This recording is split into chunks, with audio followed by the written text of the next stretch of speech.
We're back, baby. It's the Charity Stripe. Hit your free throws because they are free. The Daily Stripe, February 14th, 2023. Happy Valentine's Day, Nikki Snacks Kreider. Is it happy? Yeah. Why would it be sad? It's great. It's a great day of the year. I mean, every day is a great day when you're in a relationship, of course, but I don't think it's happy for all the single people out there. No, I think it could be. I think it's a beacon of hope. Maybe this year might not be your year, but maybe next year can be. And you know what? I actually don't think Valentine's Day has to be just with your significant other.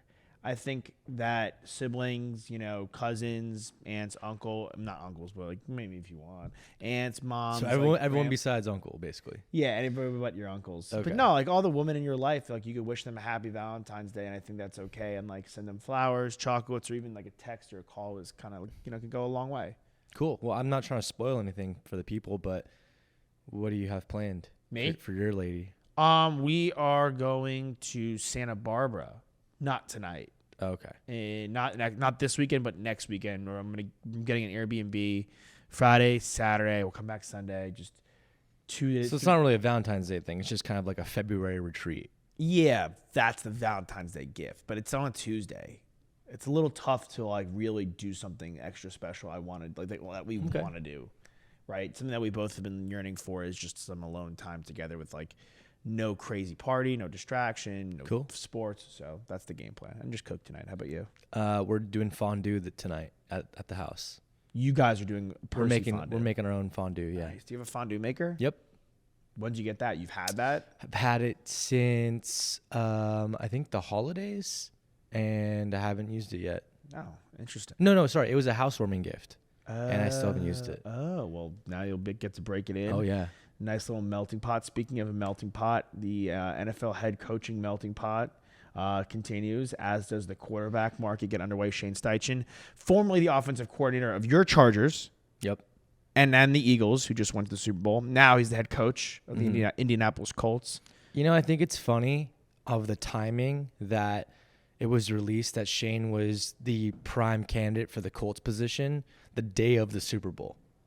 And I was thinking to myself, oh, great, the media wants to leak this right now to get the distractions going on inside the building. I mean, we spoke about it yesterday. Their offense didn't miss a beat. No, they didn't. But, I mean, it just was interesting timing. Like, why did it have to come out the day of the Super Bowl and not the day after? It's distracting for both teams, if you really think about it, because that's another job and another opportunity that Eric Bieniemy has been passed over for. Not that I don't. Yeah, I don't think Eric was going to take that position anyway. I think he's waiting for the Chiefs job. Yeah, he has to be like at this point. Like, if you're Bieniemy and you've waited this long and you've been passed over so many times, are you going to take the Cardinals job, which nobody wants? I'm with you, but why? I don't see Andy Reid retiring in the next 5 years. You think Bieniemy's going to wait that long? I would. You would. I mean, it's a long time. Is Mahomes when's Mahomes retiring? 15 years? How old is he? 26? Yeah, okay, what if Andy Reid's there for 10 more years? I don't foresee that happening. I mean, you're going to ride Mahomes as long as you can. He's been a head coach in the NFL. It's your meal ticket. Yeah. No pun intended for Andy Reid. Yeah, exactly. I mean, you're going to ride Mahomes. If he wins next year and the year if he gets 2 more in the next 3 or 4 years, I could see him, hanging it up with 3 or 4 Super Bowls.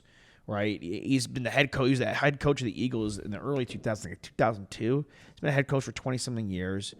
Bieniemy gets the reins in his early 50s, and then he has, Mahomes' back half of his career, which, as we've seen in the NFL, completely doable to win championships. A la Tom Brady, Rodgers was competitive, Breeze was competitive to the very end. Manning won his final season, so you can really be in a good situation where you're competing with a quarterback, especially a guy of Mahomes' upper echelon talent. Yep. I think if I'm him, I'm waiting. Shane Steichen, I think it's actually the Colts job is a solid job.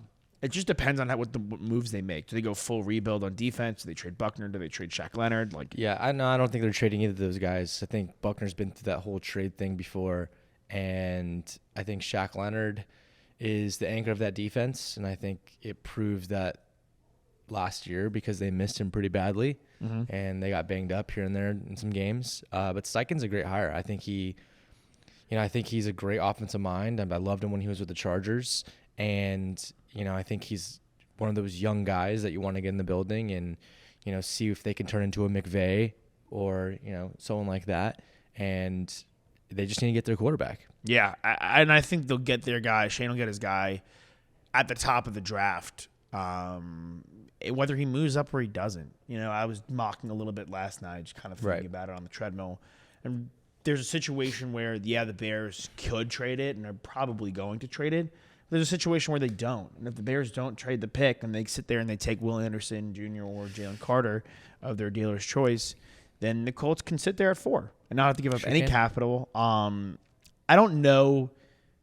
Again, I'm not saying that Shaq Leonard and Buckner are fully safe, especially since Buckner already being traded really weighs nothing on me because a guy like Hopkins has already been traded pretty recently, and he'll be moved. No, but I think Buckner was very vocal about it the first time.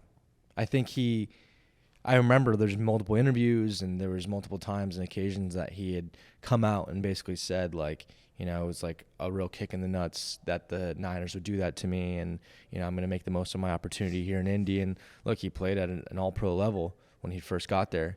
Took a step back a little bit, but yeah, I think the Colts, as we've heard from many people who are in that organization as players and just people around the league, they say the Colts is a top-notch organization when it comes to taking care of their people.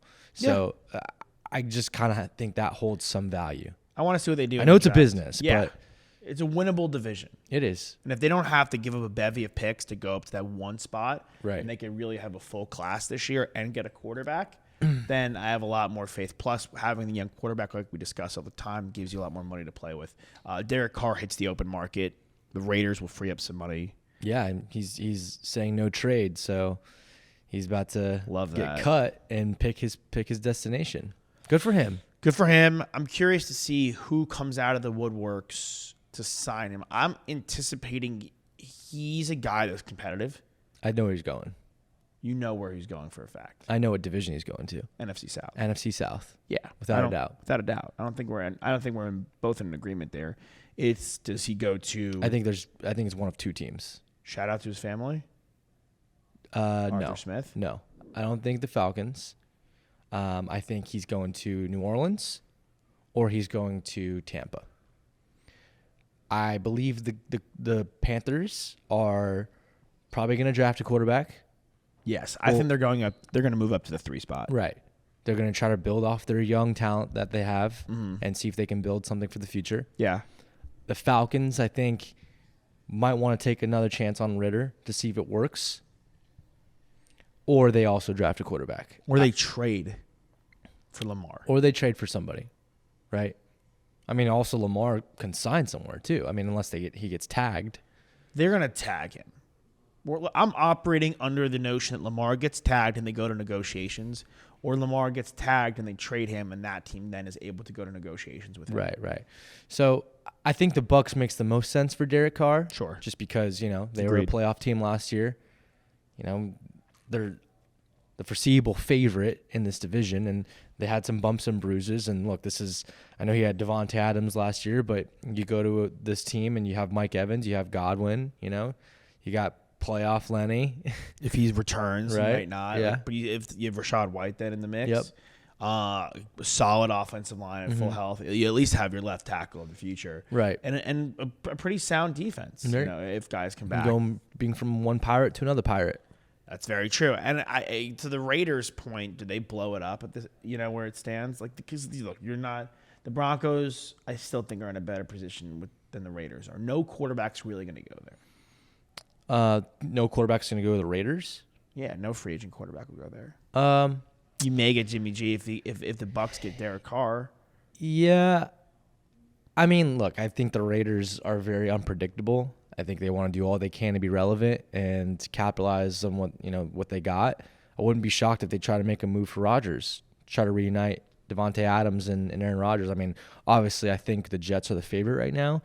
However, you never know what goes down in Las Vegas. I think if you are the Vegas Raiders, I think you cut your losses. I think you trade Devontae Adams, who's still got immense value. You can flip him for a first. You need to rebuild, dude. They have not done a good enough job rebuilding and drafting. They just haven't. Yeah. Their draft picks year after year have been absolute botches. Well, a lot of it's been off the field stuff. I mean, Leatherwood was cut. Ruggs is going to jail. or in jail. He's going to prison. Arnett. I mean, guns on Instagram. I mean, what was that? You know, Abram kind of a bust. Farrell kind of a Abram bust. definitely a bust. He's not even on their team anymore. Yeah, it's a definite bust. Abram. Farrell pretty much a bust. Like they have Crosby, thank God. Yep. And then Chandler Jones they had to bring in. The only bright spot that I could really, remember them drafting is Josh Jacobs. Yeah. Who also might be gone. Who might be gone, right? So he might be gone too. So you're the Raiders. You might not have any choice but to trade Waller if you can, trade Devontae if you can, and get a fresh start. That's if you're a smart GM, I'm a betting man. That's what I would bet. But again, like you're saying, Raiders unpredictable. I like your pick of Derek Carr to the Bucs or the Saints. Titans is a dark horse, but I think it's the NFC South. Mm-hmm. Yep. All right, Daily Stripe on Valentine's Day. We will see you guys next time.